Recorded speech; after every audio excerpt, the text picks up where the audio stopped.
Hello friends, कैसे हैं आप सब? बढ़िया। चलिए फ्रेंड्स, अभी हमें इसका वैल्यू निकालना है 40 की घात 80 अपॉन 80 की घात में 40। ठीक है, तो इसको हम बहुत ही सरल तरीके से बना करके इसका जितना भी सरल मान हो सकता है उसे हम ज्ञात करेंगे। तो आप देख सकते हैं कि यहाँ पे 40⁻80 अपॉन 80⁻40 लिखा हुआ है। सबसे पहले तो दोस्तों हम एक काम कर लेते हैं कि देखो, ऊपर 40 है, नीचे क्या है 80। तो हम नीचे संख्या ज़्यादा है उसको दो भागों में तोड़ लेते हैं। तो आप देख सकते हैं कि 40 की घात 80 है और नीचे 80 को आप 2 गुणित 40 लिख सकते हैं और पूरे की घात 40, क्योंकि 80 को हम लोग 2 गुणित 40 में तोड़ सकते हैं। चलिए अब आप देखेंगे तो यहाँ पे आप देखो 40 की घात 80 अपॉन ये 2 की घात 40 गुणित 40 की घात 40। ठीक, अब यहाँ पे भी 40, यहाँ पे भी 40, तो इन दोनों को हम साथ ले लेंगे।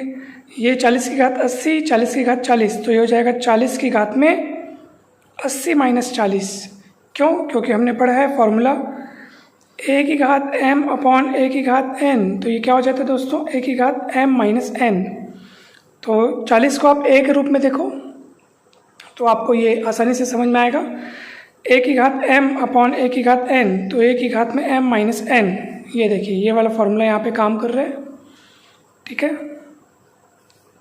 और अपॉन में 2 की घात 40 तो है ही है। ठीक है दोस्तों, अब देखिए 40 की घात कितना हो जाएगा? 80 माइनस 40 यानी 40 और अपॉन में 2 की घात 40।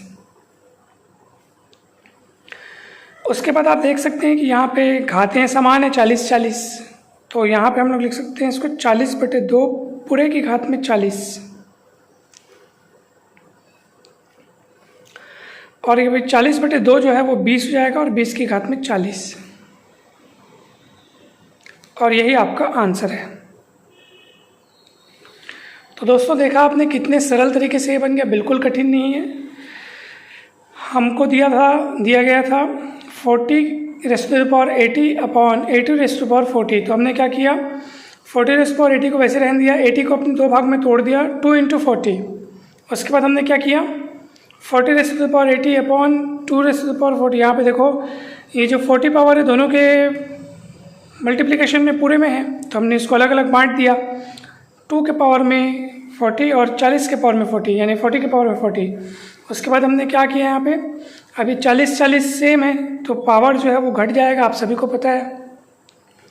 और यहाँ नीचे में 2 की घात 40, फिर 80 माइनस 40 यानी 40, 40 के पावर में 40 अपॉन 2 के पावर में 40, यानी 40/2 पूरे के पावर में 40, क्योंकि पावर सेम है तो 40/2 होकर के पूरे के पावर में 40 होगा। और ये 40/2 यानी 20, तो 20 के पावर में 40, यही आपका फाइनल आंसर है दोस्तों।